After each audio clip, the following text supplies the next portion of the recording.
Welcome to our attendees who are already here. We will start at about 5 minutes past the hour. If you're looking for something to do for the next 2 or 3 minutes, you could explore the EDRA 56 call for proposals that is now live on the EDRA website today.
All right, it's 5 minutes past the hour, and so I am pleased to welcome everybody to an EDRA webinar from Place Research to Recognition, the Journey of Book Award-winning authors.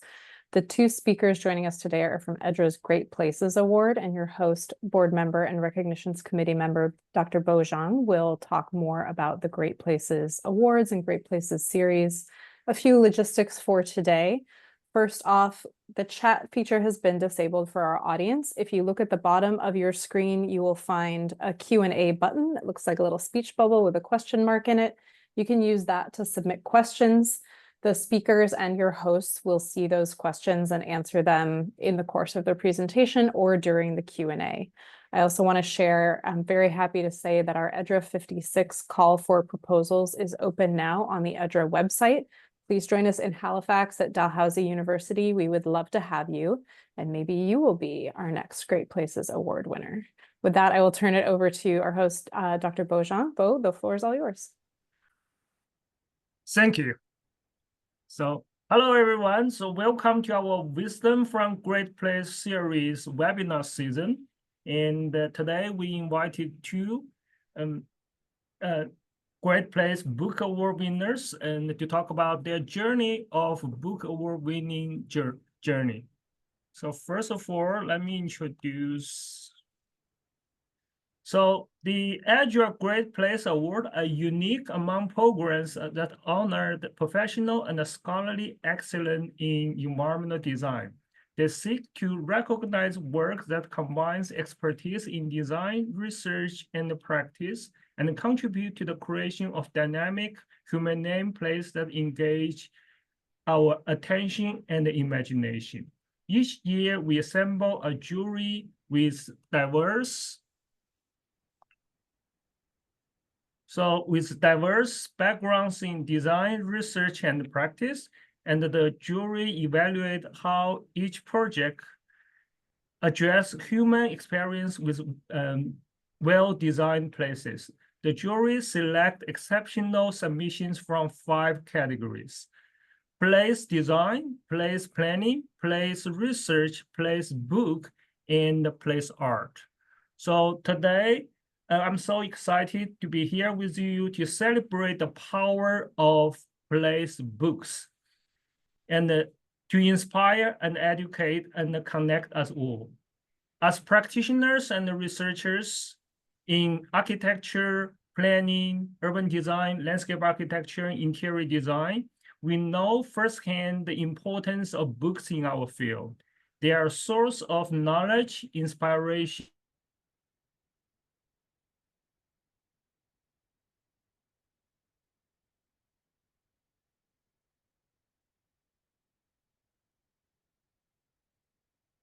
and critical thinking. They help us for sharing our ideas and knowledge with the world.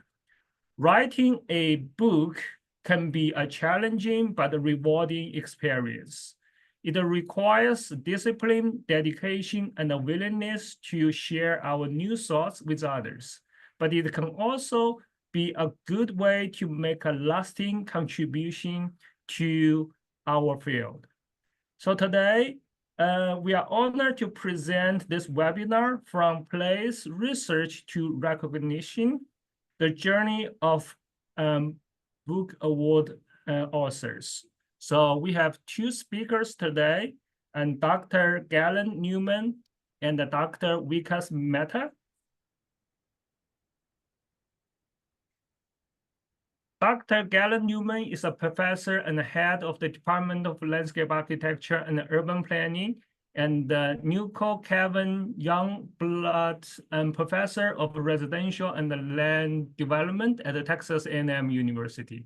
He is also past the president of Council of Educators in Landscape Architecture and served as both vice president of research and track chairs.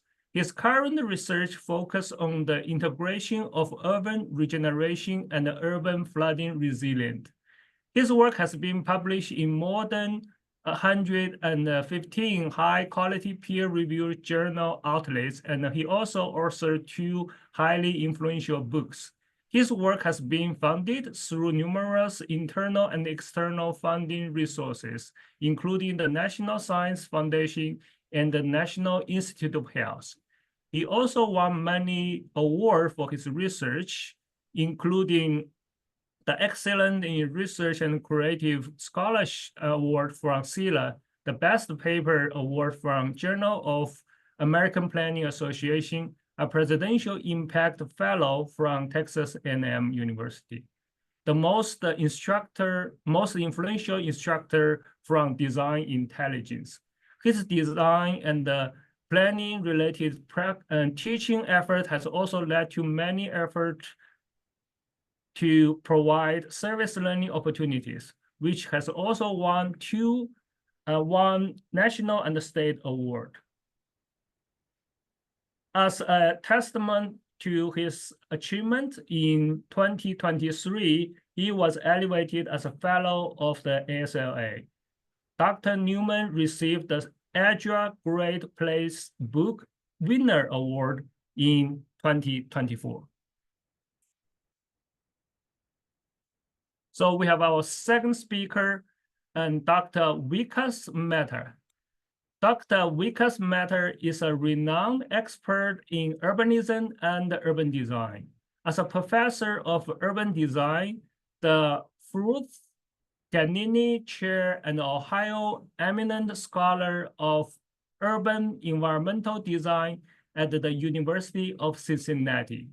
His research focuses on the critical role of design and planning in creating equitable, stimulating, and communicative urban environment. Mr. Petter's work explored the multifaceted nature of urbanity, examining the place as a social, economical, sensory setting. He is also particularly interested in create inclusive and sustainable cities and regions. His research on urban street emphasizes importance as urban place and its heterogeneous, multicultural, and multi-generational. Through his innovative research method, Mr. Mehta has contributed significantly to our understanding of human behavior in public spaces. Mr. Mehta is a prolific author and editor with several influential publications to his name.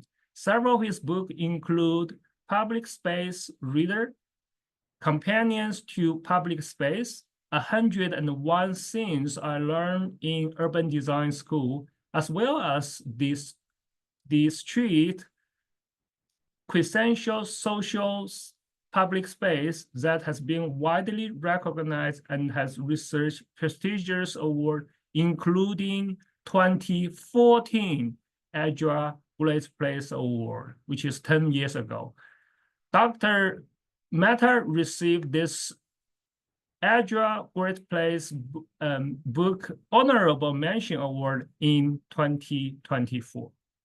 So right now I would pass the screen to Dr. Newman. So it's your turn to speak. Okay, thank you, Bo. Can you guys see this? Am I shared correctly? All right, thanks. Well, first I'll say what an honor it is to receive a Great Places Book Award from Idris. So thank you all for giving me this honor. I will say my co-editor of this book, Miss Chow, she is not on the call today, or on the webinar today. So I'm going to gray her out for a second, but I'm going to talk about this book that we wrote.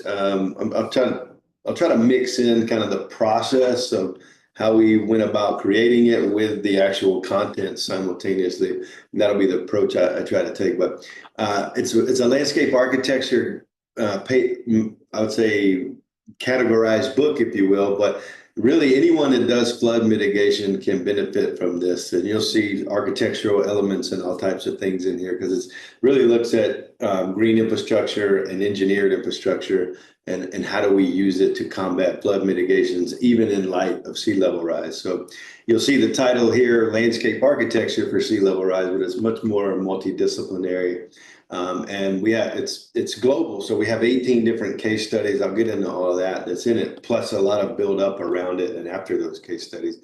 If you're interested in it, I think they can put this in the chat, but we have a website for it called LA for Sea Level Rise. Very simple. You see that at the bottom of the slide here.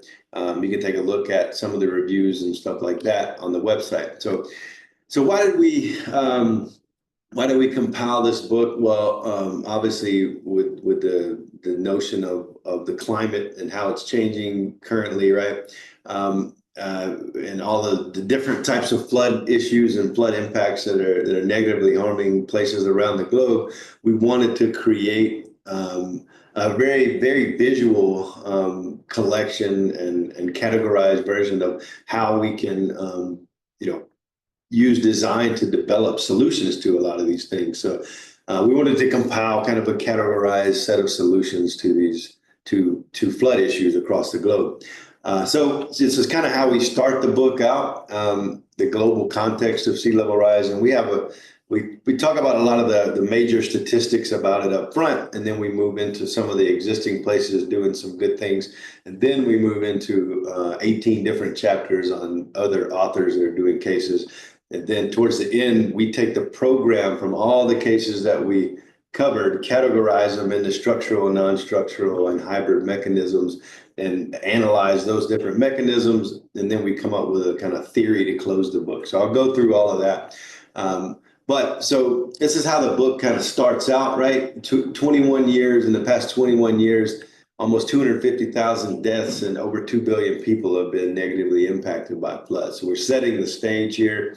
And really, floods are accounting for 40% of all weather-related disasters in that last 21 years. So they're by far the most kind of catastrophic global issue. You look at this map here. Basically, if it's darker blue, you're having more flood issues. But and then we looked at, what kind of damage is that creating economically? Well, we looked at all these different stats over time of how much flood damages are costing everyone. This is just in the U.S. Obviously, in 2017 was pretty bad because of Harvey, right? But it was $60.7 billion worth of flood damage just in the U.S. So you project that globally, the same thing's happening in other countries, with whether it be tsunamis or rain events or hurricanes and those types of things, right?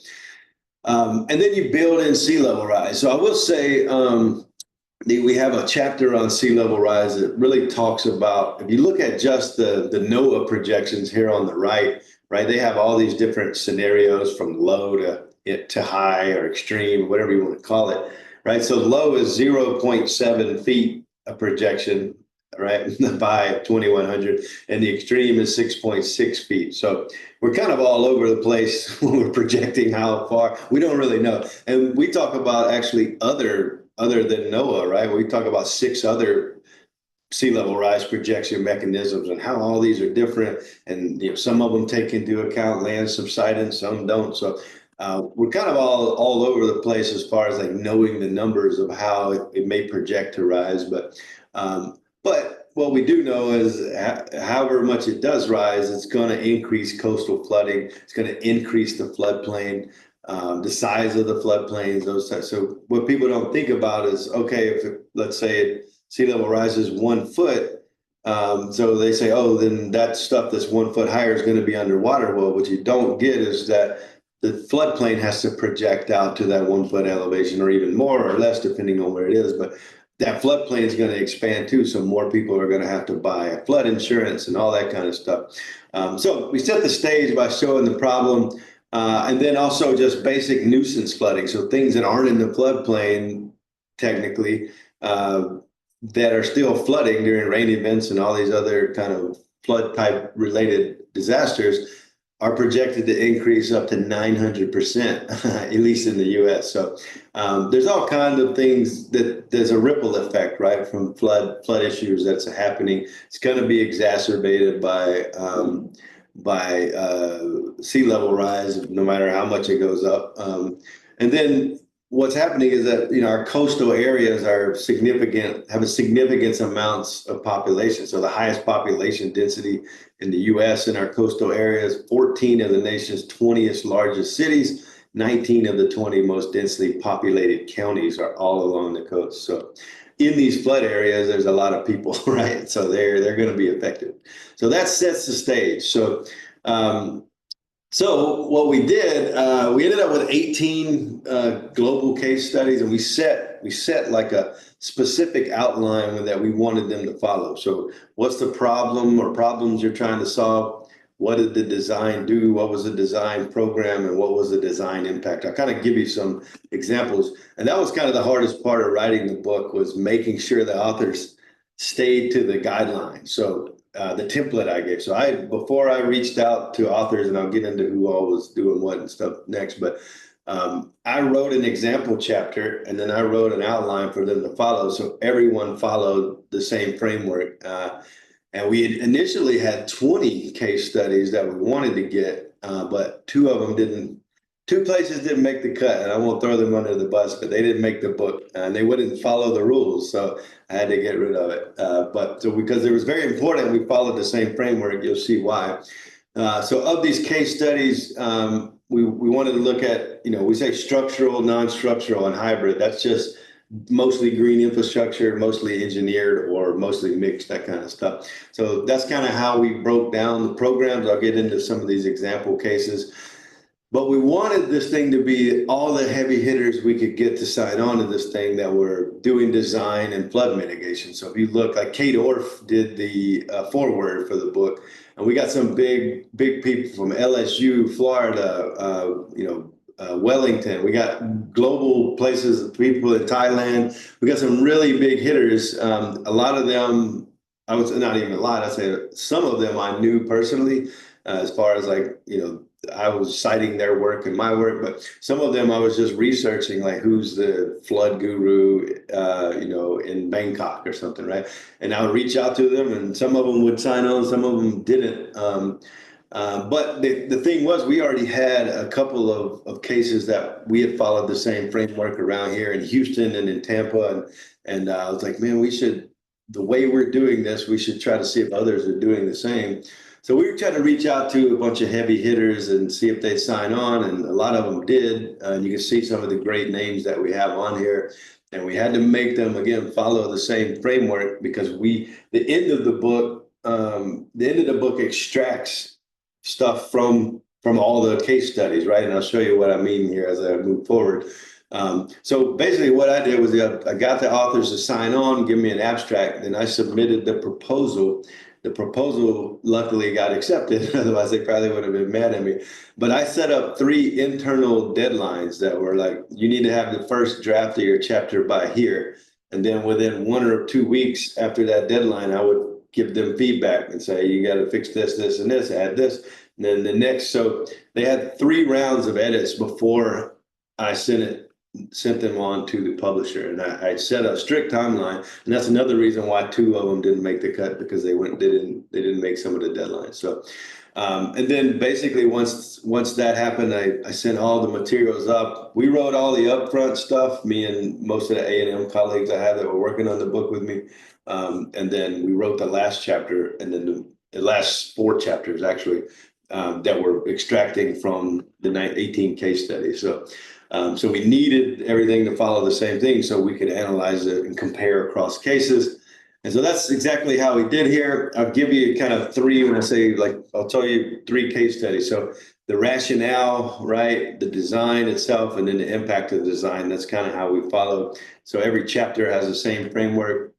This is one in Tampa, Florida, that myself and another colleague of mine wrote. So it's a mixture of faculty and a mixture of professionals as well. Some professionals are writing chapters, and some researchers. So this one was in Tampa. It was much more of a kind, I'll try to fly through these a bit, much more of a kind of flooding and contamination going on. It's a very industrial site.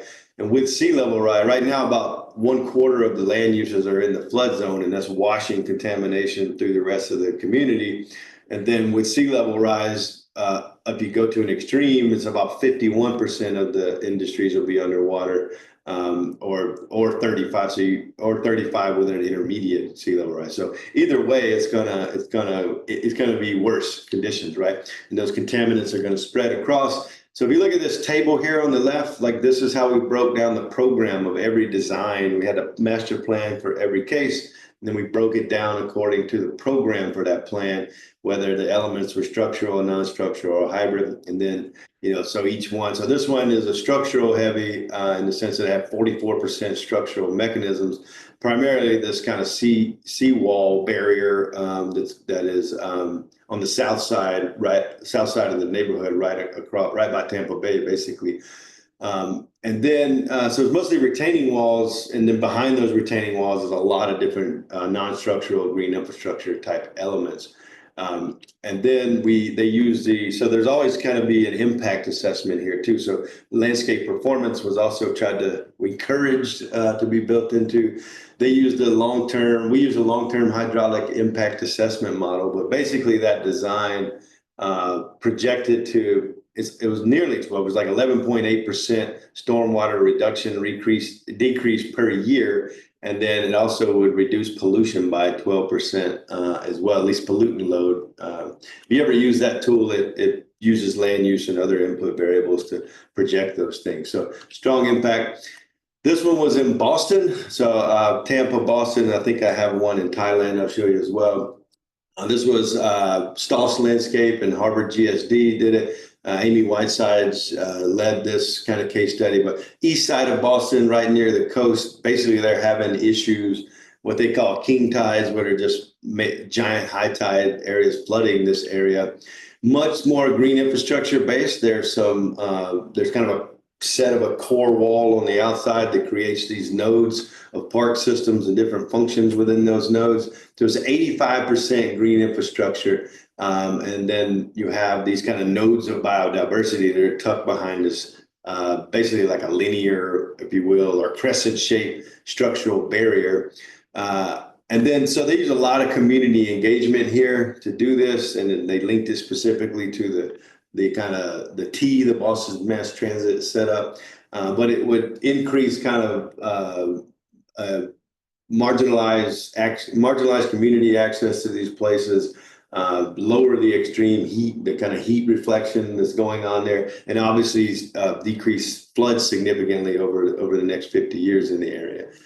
And then the final one I'll show you here was a hybrid heavy design. This was a team from Ketsatar University in Thailand, in Bangkok, Thailand. So, you can look through the book and see all the list of the locations, but this one's kind of interesting. It's an area that's getting significantly eroded, and it really used to be an agricultural center, eroded and by floodwaters, and those floods are supposed to increase by 2.3 meters by 2100 with sea level rise. And so you got a lot of diminished services going on here. You can see the program again here. So 47% hybrid mechanisms.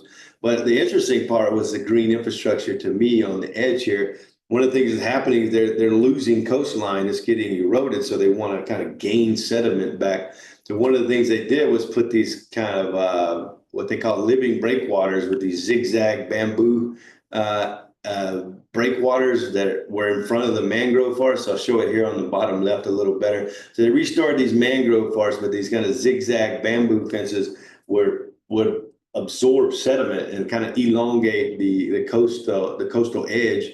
And so they had some really interesting findings, right? It would the bamboo fencing brings in 0.0006 acres of new land a year, which over time is going to continue to add up and provide more flood protection. And they're bringing in increasing land value and housing value and a lot more sedimentation to bring in that extra level of flood protection, even for sea level rise. So that being said, we took all these kind of tables here on the left that you see, and we broke all these down into structural, non-structural, hybrid mechanisms for flood protection. We looked at, okay, this is the strengths and benefits of each. And as you're like, this is one for the structural. So there's much more than A, B, C, D, E, F, G. But you can see how we kind of took a major, so here's a dike or a levee, here's all the different types of dikes and levees, right, that you could do. And then we break all those down. If you look on the right side here, this is an example of like a dam. So where can you put these? What do they address as far as, or is it erosion? Is it wave force? Is it storm surge? How much do they cost? And then what scale do they need to be applied at? So we did that for every one of these different mechanisms. So that's the structural ones. These are the green infrastructure based ones. Again, you can see these start LM, NO, P, Q, R, right? So there's a lot more in the book. And you can see we break it down the exact same categories.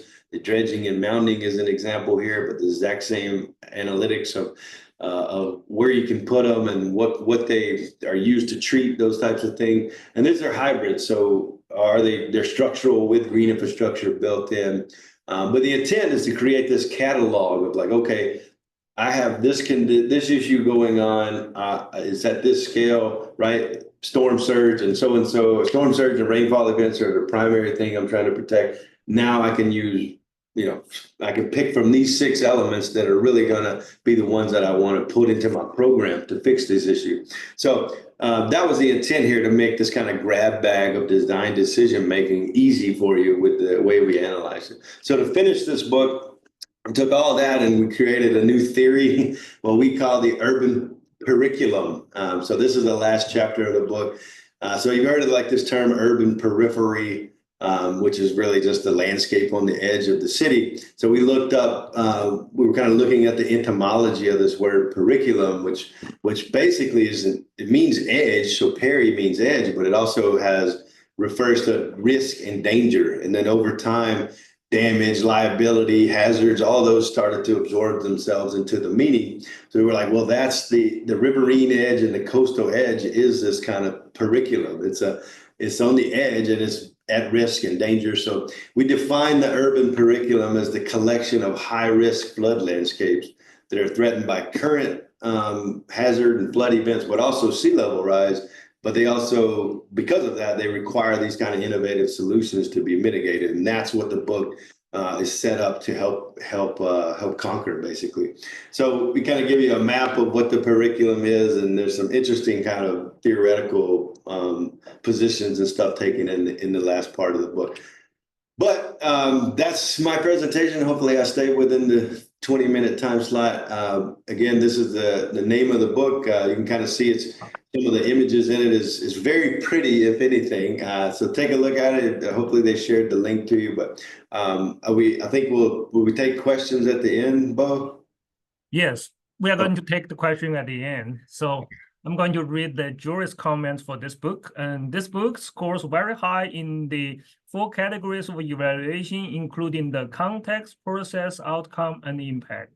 The jury reviewed this book as a holistic examination of pioneering strategies for addressing flooding and sea level rise in diverse contexts across the United States and globally, offering instrumental and positive insights into a mix of engineering and nature-based solutions.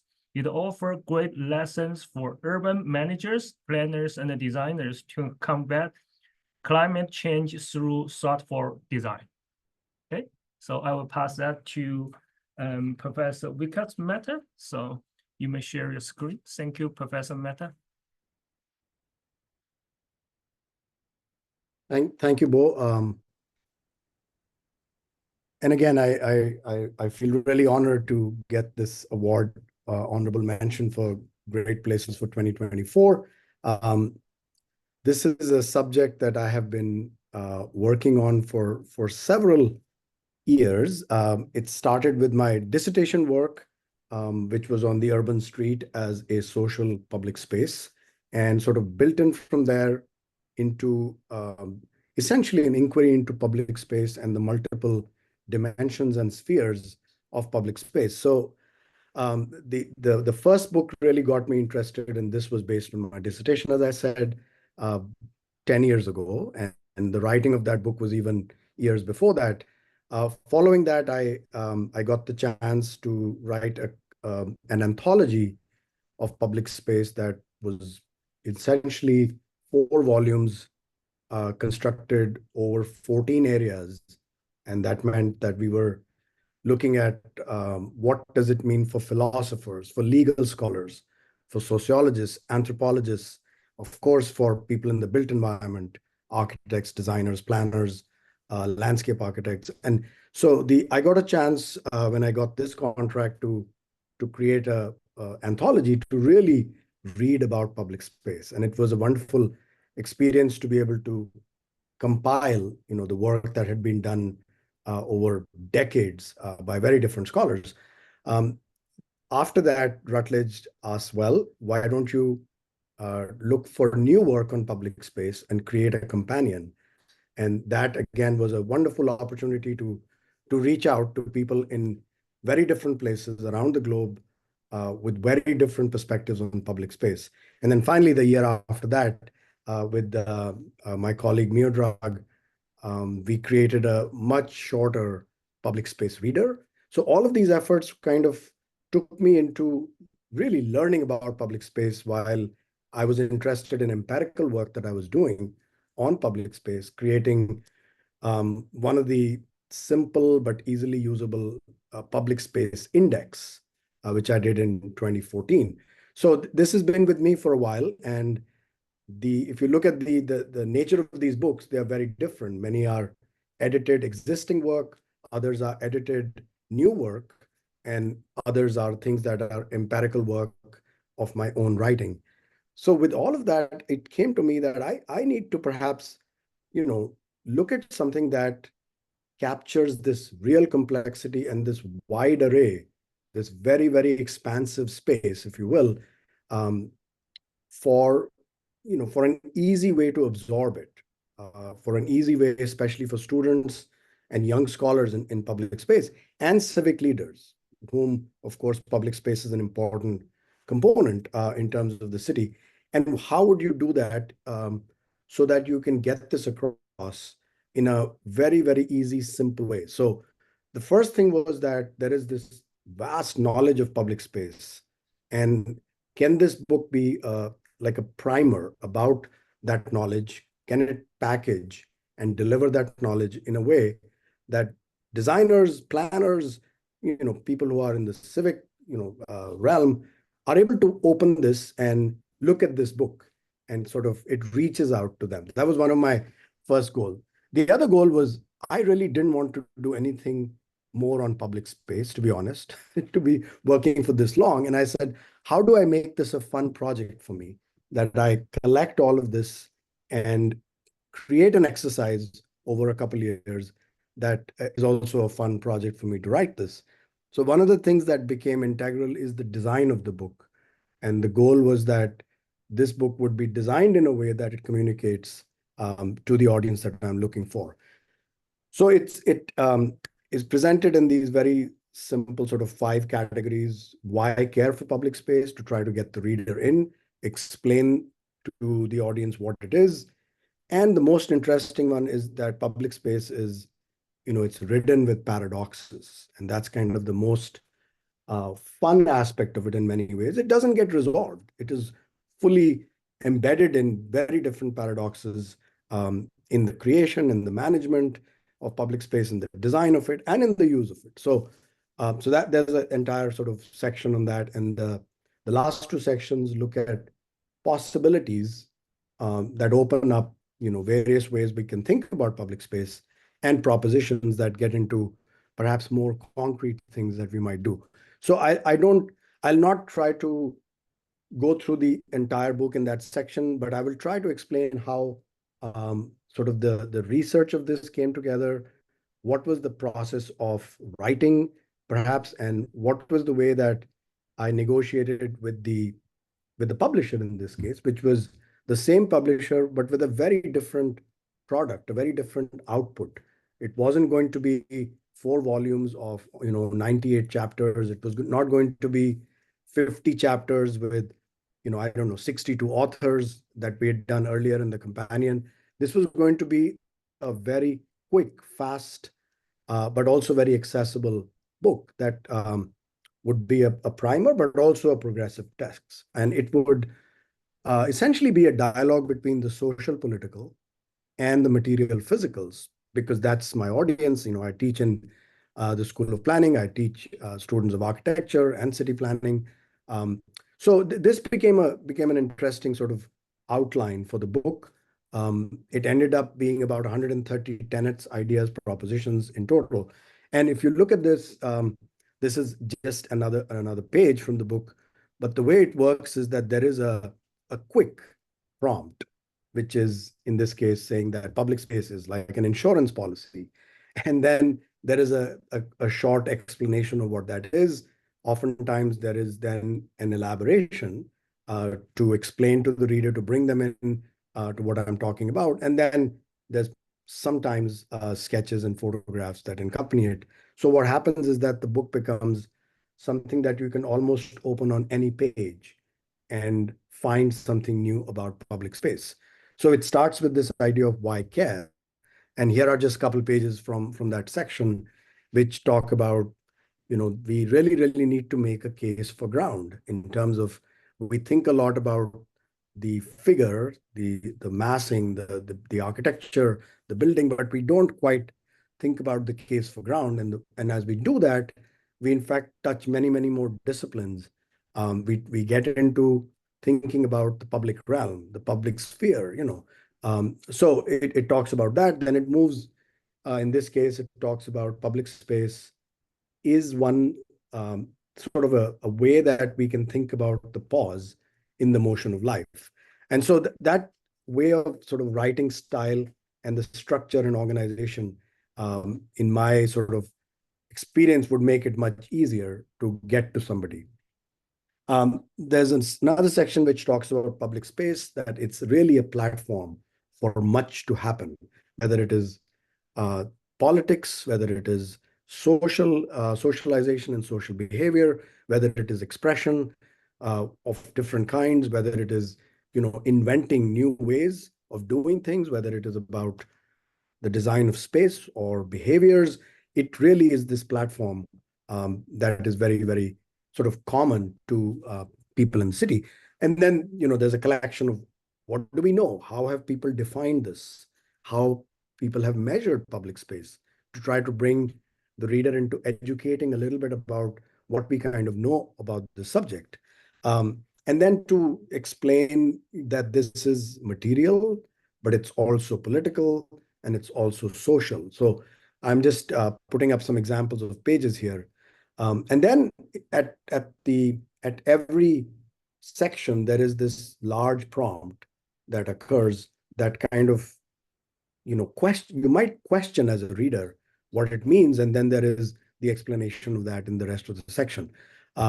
And as I said, it kind of works with this way of thinking about issues of safety. In this case, safety as a real paradox, because we think about safety mechanisms, but they often are a double-edged sword, that we overdo safety and then spaces, in fact, start to appear like they were unsafe, and they spread a fear of places being unsafe. And so we talk about these things. We talk about sort of the newfound places, especially by the young and the disadvantaged, in liminal spaces, and how that is turning the city around and public spaces around. One of the threads in this book is about not thinking about public space as a uniform, homogeneous entity, idea, expression, understanding, but really thinking about it as very many different ways that different people, different groups, or even different individuals understand. And we need to think about it as publics rather than public. Again, this comes from not an original idea, but something that Fraser talked about decades ago, is this notion that we really need to think about not unifying and creating this one arena, but really allowing the arena to have many, many more expressions of public.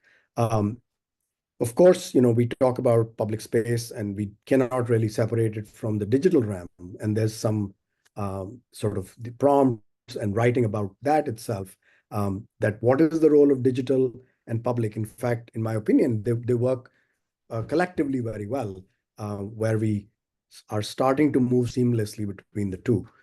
So anyway, moving on, we cover aspects of politics, but I come back to, again, something which is, fundamental to what I do and I care for, is empirical work in environment, which is environmental design work.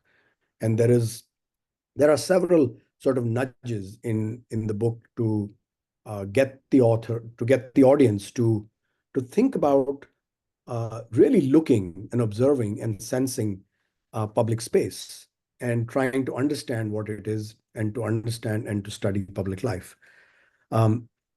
There is intersection between different disciplines here. These couple of pages talk about what is the role of architecture. How does architecture be a space which is not confining and yet containing? And it is something that sort of is, in fact, held together by public space, in the words of Richard Rogers. The idea that we need to think about space between buildings, but also life between buildings, as Jan Gehl has talked about for many, many, many decades. The final part of the book, really, which is about propositions, anchors itself on two things. The idea that we need to think about public space as an open-ended arena, that we need to think about it as ambiguous, loose, adaptable, and it can be something that has imperfections. It is something that evolves. And the second one is to think about it essentially as a system, because the rewards of that and those two things collectively come up to many, many more than individually thinking about public spaces, even if we think about it as, political, social, material. Collectively thinking about it as a system is much more rewarding. And this section is anchored on 6 things that are all under the open-endedness and systems thinking. The idea that we need to think about public space as something that is really, really important for our need for environmental resilience in this time. It is something that we need to think about and celebrate for civic practice. We also need to think about, and the book talks about how you might use public space for public health and well-being, for us to celebrate new cultural identities and social cohesion, and to really think about the informal economy, which is in many cases, in many countries, kind of the primary economy, and it offers much to the populace. And then finally, thinking about in an open-ended way, but also systems way, using public space as a space of imagination and play. So it sort of ends on things which get the reader to question what if, provides alternate views of public space, and also nudges, people to say, well, how do you know? What is the proof of public space? And in this case, there are prompts which one should look for. There's difference, there is range, there is friction, there is complexity, there's sometimes disorder. And that's what is a proof of public space. So anyway, so finally, very quickly, with the interaction with the publisher was that we would design it. They would give us a format which was matching in terms of the size and things, but we would give them a really design-ready proof. So it's a designed book that goes to them as a high-quality PDF, and they print it. And so working with my colleague, Mohammed Rahman, who helped me design very fine things about it, we co-designed this with the publisher. And it's a tiny little, small little book with these 130 tenets, ideas, propositions that you can open anywhere and enjoy, and hopefully, take away something that is actually quite critical for our cities and society. Thank you.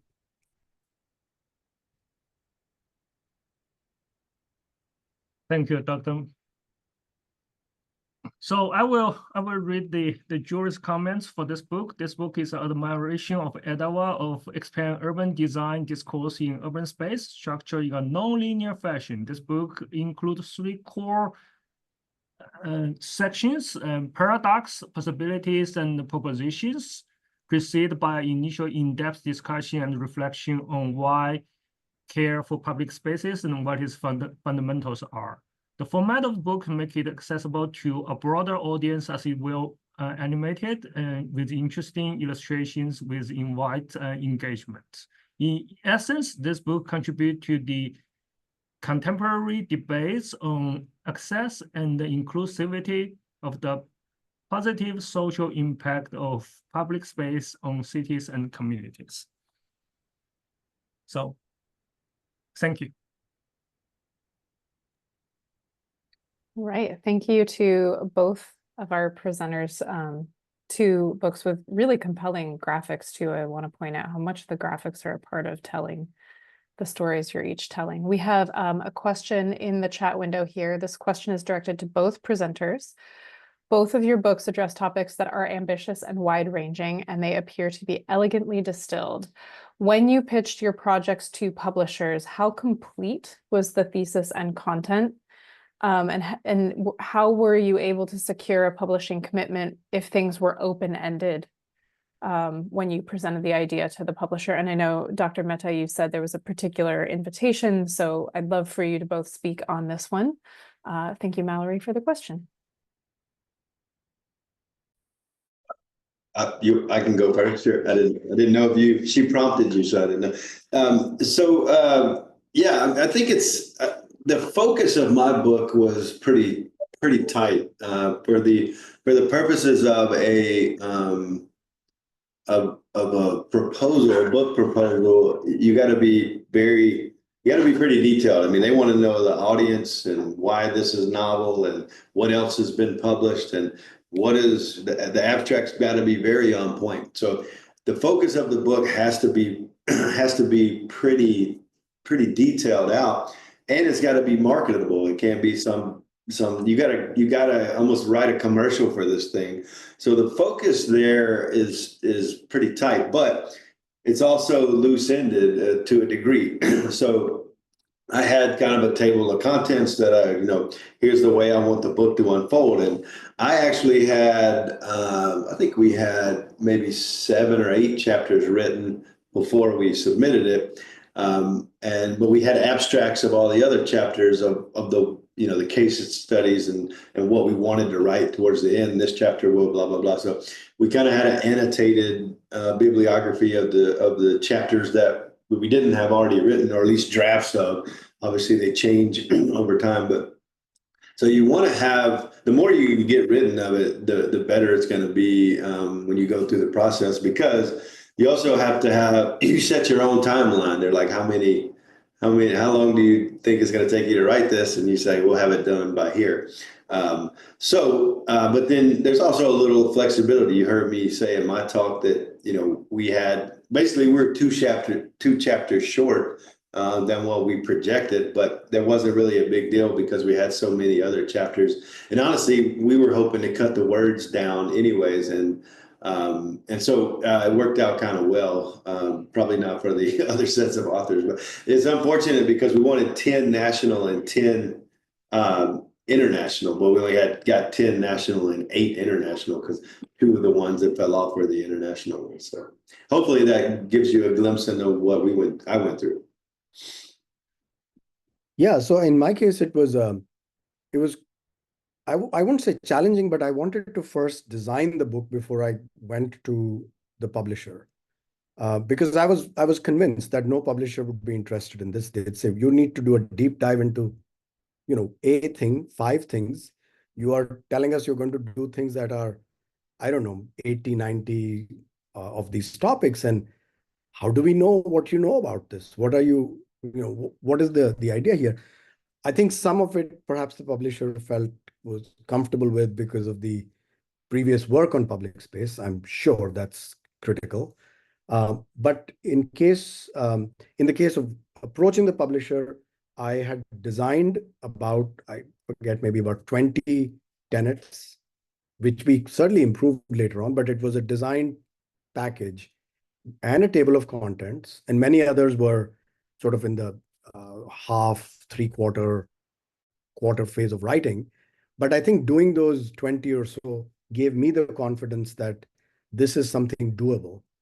And this is something that can, in fact, become, because I had not done anything like that before. I had written books that are talking about, the urban street, for example. So one of the other things that the publisher was concerned about is the number of words. They said, well, we have this typical window. They have to be, 60,000 words or whatever number. And I said, no, I'm not writing a monograph, which I could, but that's not what this is. So it was a little bit of a negotiation with them, but I think ultimately they said, sure, we don't have anything of this kind, so we should go ahead with it. Wonderful. All right, we've got a really good question next, because I feel like this one intersects sort of EDRA's mission and your books. I'm going to paraphrase this and kind of expand the question space a little. Design books can often be highly designed, both graphically and textually. One of the things that a lot of design researchers think about is inclusion, and that includes access to the kinds of things that we publish. So I'm curious how you each balanced the look and feel that you were trying to create with also creating a document that's accessible, and if there is an accessible sort of screen reader version of your book available that people can find. And Dr. Mehta, I'll invite you to start this time, since we just went the other way. We had this conversation because this is a very small book. I mean, it's really tiny, and So the text within becomes smaller, just to be proportionate to what one is doing. I think as a standard practice, Routledge will create a PDF that is accessible. So they do that. It is the problem with that is that then it doesn't do the justice to the design of the page. You are reading, you can, it's reaching out to you if there is the issue of accessibility, but it's a double-edged sword that it loses something as it becomes accessible digitally. Yeah, I mean, so obviously mine is hyper illustrated, right? So we had so many images at one point, they only take so many. So I had to set a limit actually, like after we did the first round of drafts, we had to set a limit that you can only have 4 images per case chapter because we had so many other images throughout the rest of the book. So I made them distill. I mean, they were all designers, so I had made them distill them down to the best 4, and some of them Pat smealed them together and stuff. But ultimately, the publisher gives you almost like different templates. Like here's the styles that we normally publish in, and you can kind of pick from an array of those different styles. Myself and the co-editor kind of selected kind of the top 3 or 4 that we liked the most, and we said, hey, we sent it out to the other chapter authors, and we're like, what, kind of did like a bottom-up voting to a degree. We ended up selecting the one that we selected. So that was the process we went through. And I will also say, if you're talking about screen readers, I assume Dr. Mehta's too, but if you go on Amazon, you can buy these books and just buy the ebook versions as well instead of the hard copies and those types of things. And let me say this, we don't get to pick how much our book costs. So if you go on there and the hard copy is absurd, that's not our fault. That's the publisher putting those in. So just so you know, when you go in and you publish a book, and somebody says, hey, why is your book $160? You can go, I don't know. That's what they wanted. This is great. Thank you both so much for joining us today. And I will say we, within the Edra board, we're actually discussing a whole either session or webinar on getting published because of those logistics you're both describing. It's a whole world out there to explore. Thank you to all of our audience members for attending. Thank you very much to Dr. Zhang, Dr. Mehta, Dr. Newman for speaking today. I will put links to both their books again in the chat window, and also a friendly reminder, the place that we give out the Great Places Award is the annual EDRA conference. This upcoming year, we will be in beautiful, beautiful Halifax, Nova Scotia in May, and you can visit edra.org to read the call for proposals and learn how you too might join us and present, share your work in progress, or hear about it in one of the most beautiful places on earth.